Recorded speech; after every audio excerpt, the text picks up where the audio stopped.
Hey marketers, Bren here with a brand new video, and what we're discussing today is call to actions and how you can craft a compelling, persuasive, money-making call to action. I'm going to reveal to you the exact framework that I have used really recently and right through my career to create really powerful call to actions. And recently I just helped a client of mine improve their paid traffic campaign by tweaking the call to action, and we got an improvement of almost 3 times, or I think it was just over 3 times. I'm going to show you the results on the next page. So with that being said, relax as you learn how to create more powerful call to actions for your marketing.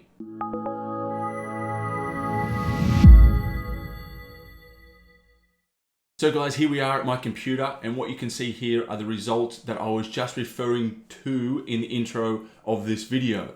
So these are really relevant, depends on when you're watching this video. I captured this screenshot of Google Analytics for this client on April 7th. So what we can see here is paid traffic segmentation. I included this, so 63% of the traffic is paid traffic. And what we can see here is revenue and conversion rate, pretty stagnant. A little bit of a drop here in e-commerce conversion rate here. Revenue went up, so a couple of bigger ticket items are sold in this little period here, which is perfectly fine. But this is where I got hold of the testing of this landing page, and what we can see here is some really drastic improvements in the conversion rate, and by tweaking the call to action. So we can see here roughly an average conversion rate of 2.39%, and we are punching really high now, getting up there, getting very close to scaring 9%. And we can see the effect on revenue here. We ticked over just under $48,000 in this week here. So no more traffic coming in. And we're not selling more items or cheaper items or higher priced items. We're selling the exact same items, but by tweaking the call to action, massive implications to the revenue of this business. Lowering the cost per acquisition means we can spend more traffic more freely. So traffic is going to go up through paid traffic because now we can spread our wings. It just goes to show you just how powerful a call to action is. So what I'm going to do now is reveal to you just how I did this.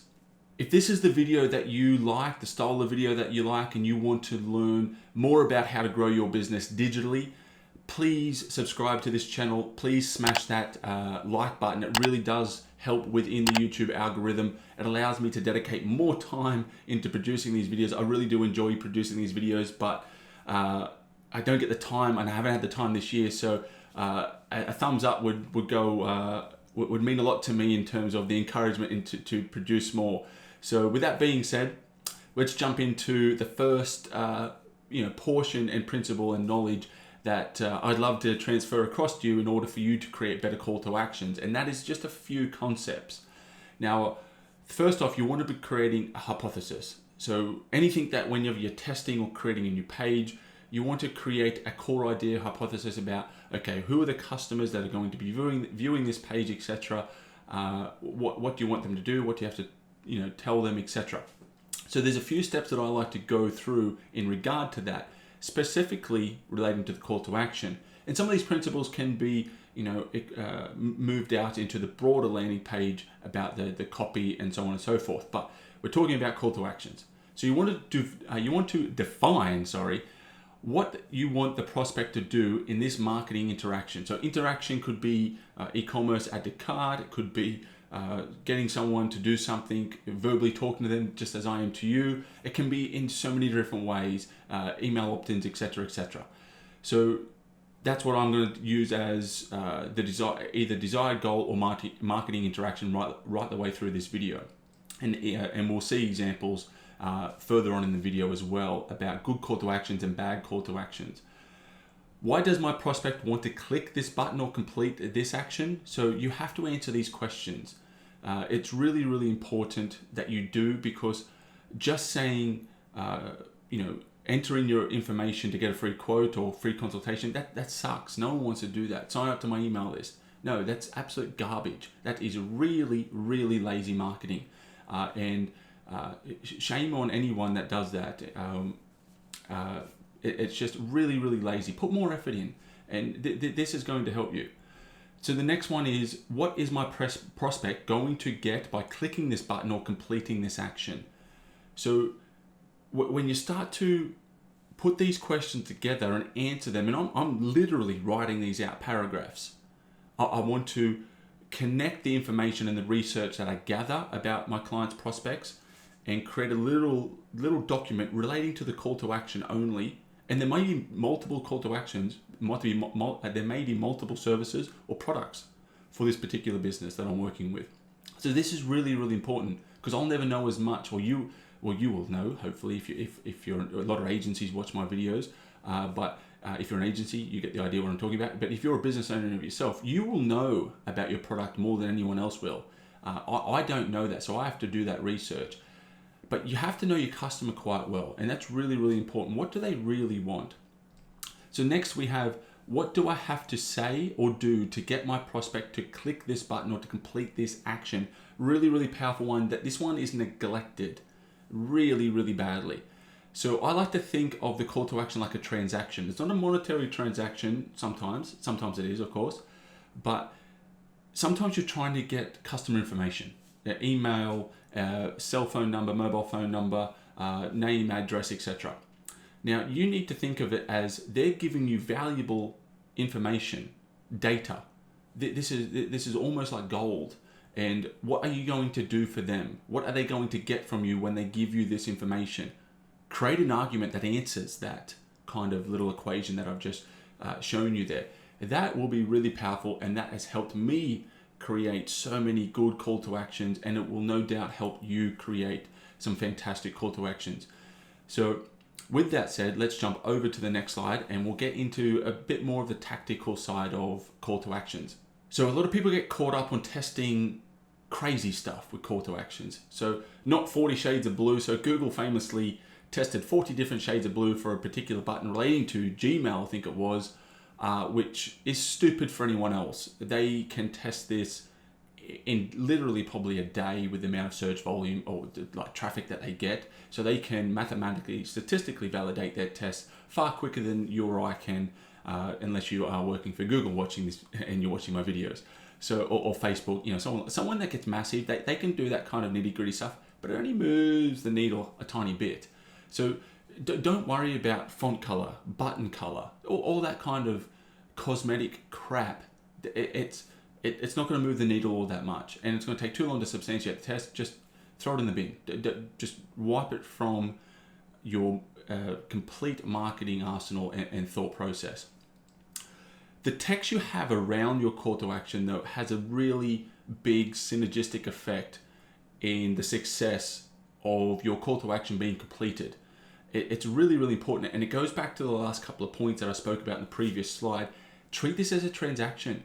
The button and the form, yes, are the call to action technically, but everything else is like a journey funneling people in and persuading them in and convincing them to complete that it's like a goal in sport or scoring in a sport. That's what you want to do, but all the team has to put in an effort in order to score the goal, score the points, whatever kind of sporting, whatever kind of sporting analogy I'm trying to run with here.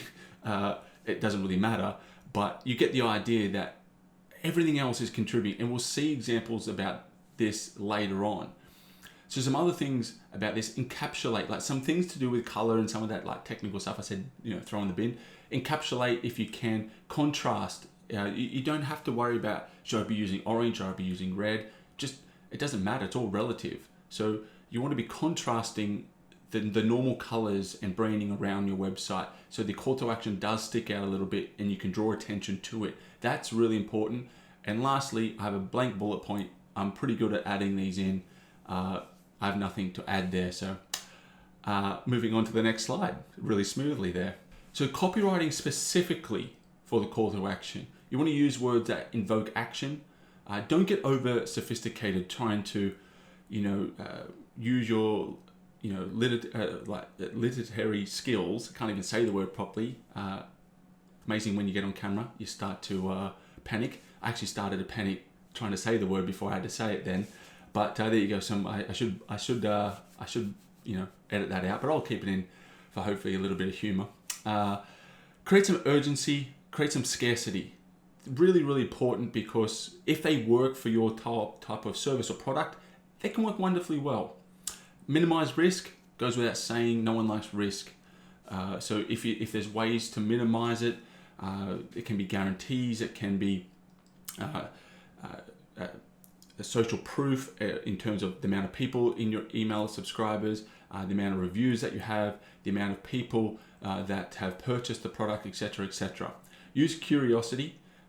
So how to get easily off the grid is a little bit of like curiosity there.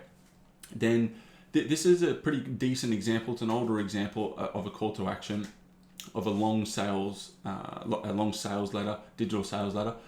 But we can see here some fantastic elements around benefits. So discover how Bob Bowman, so personalization there, people buy from people. If you watch my other videos, don't be some kind of phantom behind the business. People buy from people. People are buying from Bob Bowman here. Can help you protect your wealth benefit, build a fortress benefit around your privacy. Live a richer and more satisfying life. All benefits there. Show benefits and proof. Not so much showing proof, but perhaps prior in the sales letter, there was a lot of proof there. So that's really, really important. Call to action buttons. Call it what it does. Sign up and reserve your spot today. Not sure how that's relevant by just seeing this call to action, but there's other ones like get my report, etc. Don't be generic, such as read more. Read more sucks. Read more what? Like, what am I getting? Like, be some kind of adding some kind of unique name, or being specific, being brief and specific will win than being generic. The only kind of caveat to that, click here. Does well. It just does well. It's action orientated. Literally the function of clicking here. So click here. If you can't think of anything and you're being lazy, use click here. So again, it's a value transaction. I'm just going to hammer this one home. If you do not communicate value, why would the prospect do what you want them to do? Like, pausing for effect. Like, it makes complete sense to me when you say it like that. So think about the journey leading up to your call to action. It's a bit like dating. If you prepare the best first date and you have the best marriage proposal on the first date, you nail it, no one's going to say yes. It's complete craziness. So be careful about putting the call to action too high, putting the marriage proposal before the dating process has started. Crazy times. Again, just reiterating, the copy around your call to action is more valuable than the call to action itself. So it's more valuable than the forms and the button text, button colors, encapsulation. That stuff leading up is so much more persuasive. And not only am I talking about the body copy, I'm talking about the copy in and around here. So like, this is a wonderful example by Marketing Experiments, and I'm giving full credit to these guys. I wish I could show my own examples, but clients just don't like it. And you can see Marketing Experiments here have used this example, and they've blurred some stuff out. But follow these guys. These guys are proper good marketers here. So you can see here, you can read this before and after if you wish. But set up your free access to XYZ. So the word free, it's action oriented. Set up your free access to, so that there's a benefit there. Then you get the unique value orientated benefits here. Search our database and consumer base. Search our business and consumer database. Preview leads. Get a quote and download lists. Build a list 24 hours a day, 7 days a week. Personalized online service to you. So it's really creating that argument about, why should I fill out these forms? Get free access. We've got proof and credibility here in terms of they're willing to back their service and what's behind this call to action with a 100% satisfaction guarantee. And then we've got a secure site security logo there, which is again helping that proof and credibility element. So have you told the prospect everything they need to know in order to complete your CTA? So, really, really important there. And have you proved it beyond a shadow of a doubt? Really important. And just a quick shout out to, obviously, Marketing Experiments again. thank you for not verbally giving me the rights to use your image. So I apologize for that. But you guys just do a wonderful job, and I urge anyone that watches the video to follow them. They're fantastic. So some really ninja tactics that can work wonderfully well, and this is not for the lazy marketer and for the person that wants to make more money, is do not treat everyone the same. It goes within life, it goes everything. Base things on behavior. Behavior is king in many different ways. Words are cheap, but if you base things on what people do and not what they say, you'll have more success in life. Ben Franklin learned this early on in his life, and he lived all right. He was reasonably successful to very successful in my opinion. So don't treat all your traffic the same. You can segment your prospects so you can tailor the message and to be personal to them in order to resonate better with them. This will create better conversion rates, lower cost per actions or CPAs, etc. This is what you want. Things like Opt-in Monster can work wonderfully well. VWO, the Visual Website Optimizer, can help you with this. Optimizely. I'm not shooting these guys for any particular reason because I am for a particular reason because these guys do help, but I have no affiliation with them. I'm not trying to sell you anything, but these things can really help you personalize the message. So would you treat past customers the same as cold traffic? Of course you wouldn't. I mean, if you're on the phone, would you treat a proper customer or client as you would if someone it just rang? I mean, if you are, silly, very silly. So you can personalize by traffic source because based on the messaging that they're seeing. So for instance, doing some work for a pet company and we're targeting a German Shepherd, Saint Bernards, Great Danes, etc., big breed dogs, and we're targeting, if we're targeting German Shepherd owners, they see a German Shepherd ad, then they go onto a German Shepherd landing page, and then the product page is more along the lines of catering for German Shepherds. It's all nice, neat, and tidy. Again, mobile and desktop. So there's this concept of if you ask for too much too early, like the marriage and dating kind of issue, you'll have a bad time. Putting the call to action too high up on the page, you'll have a bad time. So what you want to do is also look at desktop and mobile. Mobile is becoming more comfortable with users, but it's not as comfortable. People don't want to make big commitments on mobile devices, typically speaking. Again, it's all relative to the industry that you're working with, but maybe you want to have a look at mobile users and offer them a smaller commitment, a more micro commitment, as opposed to desktop where you perhaps could ask for a little bit more. So instead of trying to sell on mobile, you ask for the email opt-in, and then perhaps you can try and sell on desktop. That's probably not the greatest example, but you get the idea. So moving on to what type of different segments and prospects you can use. So which kind of prospects or customers are valuable to your business and how have they interacted with your website? So you can segment by pages viewed and create personalized retargeting messages based on that. When people come back, you can use those services I mentioned before to create better personalization. Remembering that behavior is king. You can personalize the message based upon previous behavior, based upon videos viewed, based upon ways that they've interacted with your marketing on Facebook, engaged posts, videos watched on there, the YouTube videos that they've watched potentially, pages that they've interacted with on your website, are they an email opt-in, etc. That kind of loosely flows into the next one, outcome orientated. What previous product has the customer purchased? I screwed up with the sentence structure there. Drag and tick date for the win.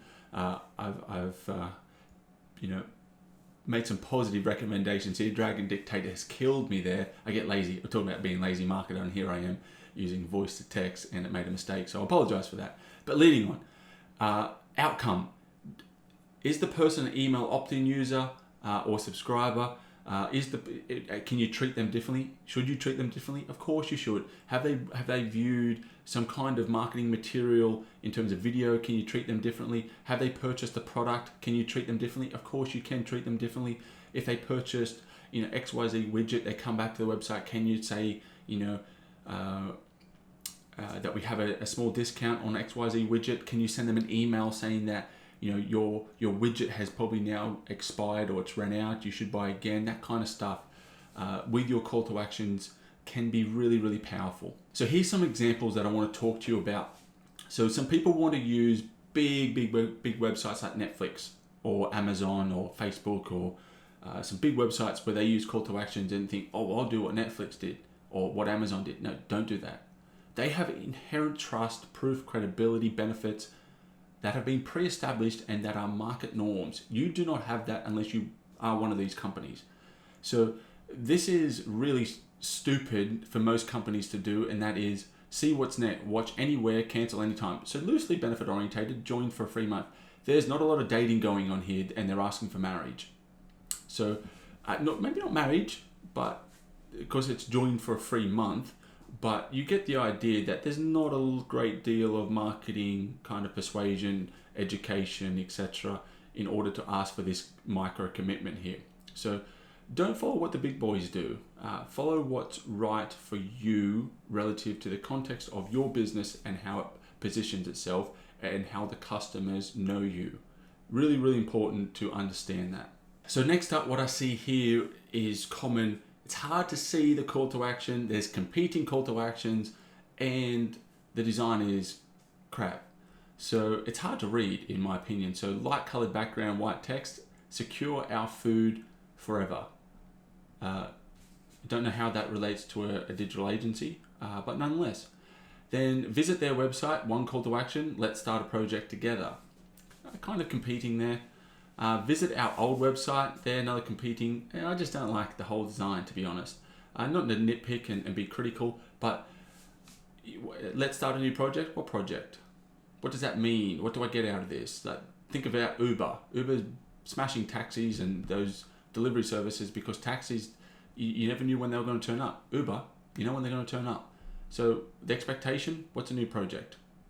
Not a great dating process, not enough value around this call to action here. So I'm being a little bit critical of these websites, but you feel like a bit of a four-letter word for criticizing people, but I feel like I learn better by seeing things that are done wrong than I do from seeing things that are done right.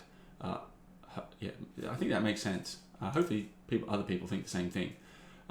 If they don't, well, shame.